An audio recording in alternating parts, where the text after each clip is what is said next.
সেনাপ্রধান আমাকে ডেকেছিলেন ওনার বাসায়, এবং আমাকে এর আগের দিন রাত 12:20 উনি টেলিফোন করে বলেন আপনি একটু আমার বাসায় আসবেন, এবং আমাকে বললেন উনি দাঁড়িয়েই যে আমি আপনাকে ডেকেছি, আমি আপনার কাছ থেকে আমার 3টা বক্তব্য রাখতে চাই। এই বলার পরে উনাকে আমাকে একটু কফি দিল, কফি খাচ্ছি, উনি আমাকে বললেন ঠিক 10:30 আমাকে ভারতীয় সেনাপ্রধান টেলিফোন করবেন।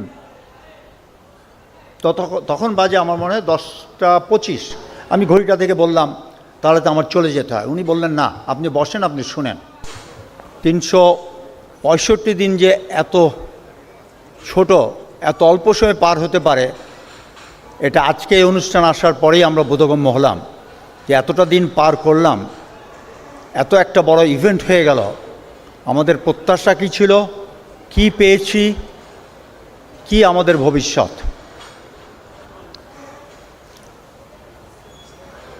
ঠিক এই দিনেই আমাকে সেনাপ্রধান আমাকে ডেকেছিলেন ওনার বাসায়, এবং আমাকে এর আগের দিন রাত 12:20 উনি টেলিফোন করে বলেন আপনি একটু আমার বাসায় আসবেন, এবং সকাল 10টায়। আমি ঠিক সকাল 10টায় ওনার বাসায় যাই, এবং বাসায় যাওয়ার পরে উনি কিন্তু ইউনিফর্ম পরে দাঁড়িয়েছিলেন। ওনার বাসায় যারা গিয়েছেন ডান দিকে ওনার একটা অফিস আছে, এবং আমাকে বললেন উনি দাঁড়িয়েই যে আমি আপনাকে ডেকেছি, আমি আপনার কাছ থেকে আমার 3টা বক্তব্য রাখতে চাই। নাম্বার 1, আমি আর 1 ফোঁটা রক্ত চাই না আর ঝরুক। দ্বিতীয়, উনি বললেন আমি কোনো ক্ষমতা চাই না।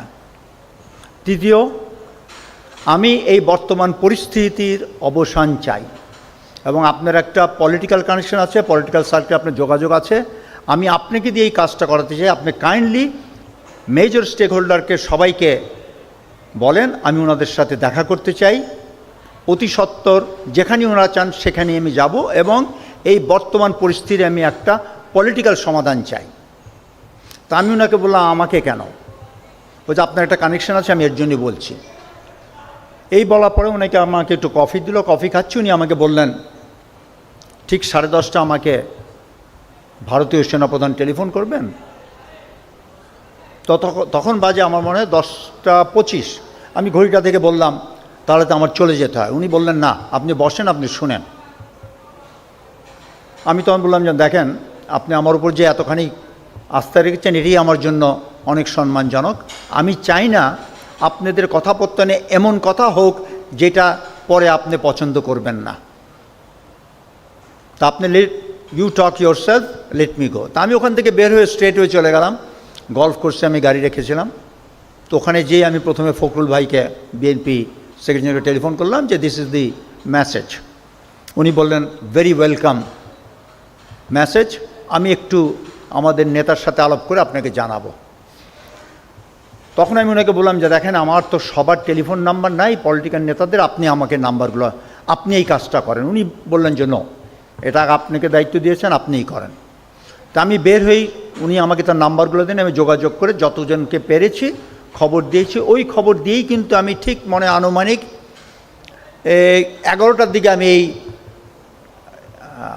রাওয়ার সামনেই যে চত্বরে তখন বক্তব্য রাখছিলেন, জামিল ছিলেন, সাকত স্যার ছিলেন, ব্রিগেডিয়ার শাহিদুল আনাম ছিলেন, ওনারা সবাই ছিলেন, এবং ওনাদের সাথে এই প্রসেশনে যোগ দেই।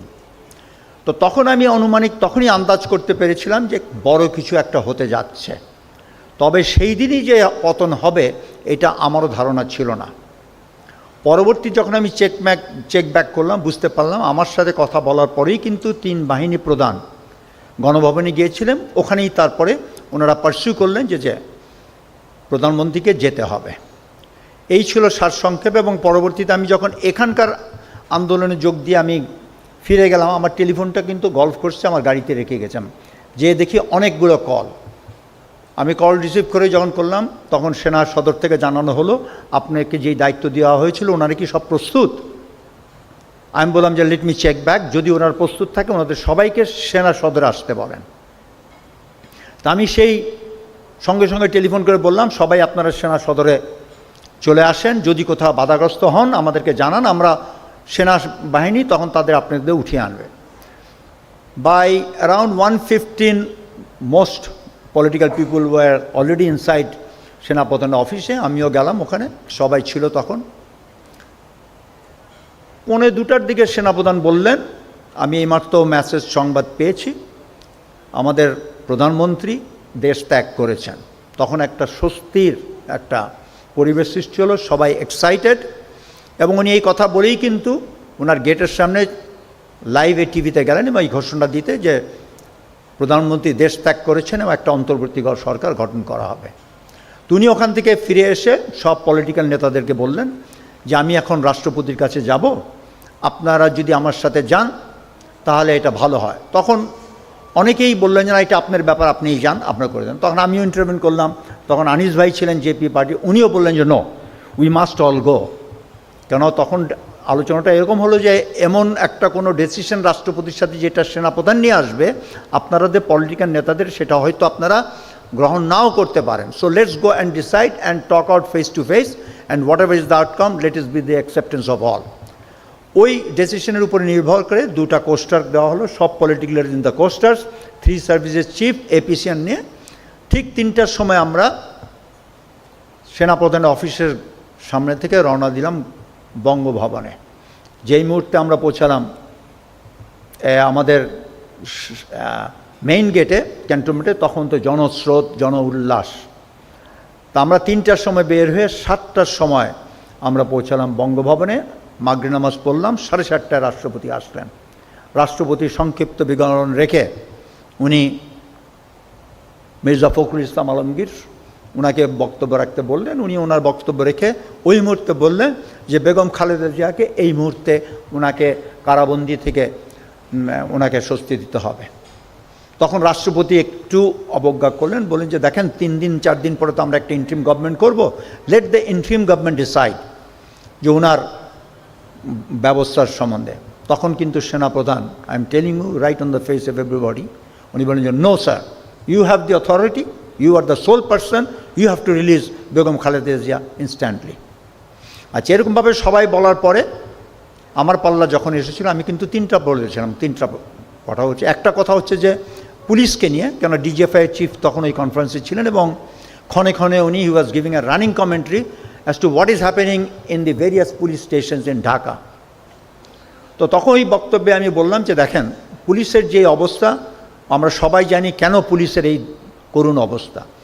এই মুহূর্তে আমরা পুলিশের যেরকম প্রয়োজন, সেনাবাহিনী কিন্তু ক্ষণেকের জন্য হয়তো আইনশৃঙ্খলা পরিস্থিতি দেখভাল করতে পারে, কিন্তু বাস্তবে কিন্তু সেনাবাহিনী এইটা দিকক্ষণ করতে পারবে না। তাই পুলিশকে আস্থা আনতে হলে পুলিশে যারা বেশি বাড়াবাড়ি করেছে তাদেরকে ধরে অ্যারেস্ট করে তাদেরকে জনসম্মুখে যদি দেখা হয়, আইন তার নির্ধারিত গতিতে তার ব্যবস্থা নেবে, তাহলে হয়তো জনগণের মধ্যে সেই আক্রোশটা কমবে।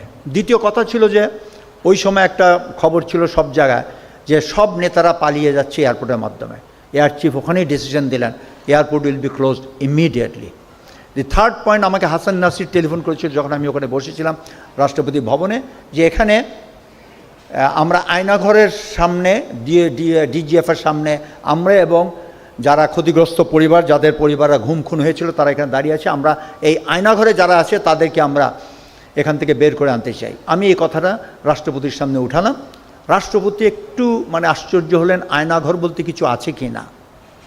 উনি একটু সন্দেহ পোষণ করলেন। আমি বললাম যে দেখ মহামান্য রাষ্ট্রপতি, আয়নাঘর আছে কি না এটা আমিও জানি না, আপনিও জানেন না। Whether it is virtual or real, we have no idea. এখানে তো ডিজিএফআই চিফ আছেন, লেট হিম ক্লিয়ার। ওই মুহূর্তে সেনাপ্রধান কিন্তু স্টেজে বললেন, sir I will take care of it, they will all be released. So that was the scene that day. তখন কোনো কারোর প্রশ্ন বিপ্লবী সরকার কারোর মনে আসে নাই, সবাই কিন্তু প্রশান্তিতে শান্তিতে ছিল যে স্বৈরাচার পালিয়েছে। তো যাই হোক, আমার আজকে বক্তব্যের মধ্যে একটা আমি বলতে চাই, যেটা আমরা যারা রিটায়ার্ড অফিসাররা, Mirpur DSS basically leading role, রাও অনেক রোল প্লে করেছে এখানে, যে আমরা যেই আমাদের যতখানি অংশগ্রহণ ছিল, it had a tremendous significance, যেই সিগনিফিক্যান্স আজও পর্যন্ত the nation has not recognized. And we as a team, আমার মনে is time we must recognize. কেন 3, 4, 5 এই 3 দিনের মেইন ঘটনা এবং আমাদের রিটায়ার্ড অফিসারদের পারফরমেন্সের জন্যই কিন্তু, আমাদের বিদ্রোহের জন্যই কিন্তু সেনাবাহিনীর উপরে এটা একটা বিরাট প্রভাব পড়েছে। এবং সেই প্রভাবের পরিপ্রেক্ষিতেই কিন্তু আমি মনে করি হাসিনার তক্তা উল্টাইছে। তা আমাদের এই স্বীকৃতি অবশ্যই দিতে হবে।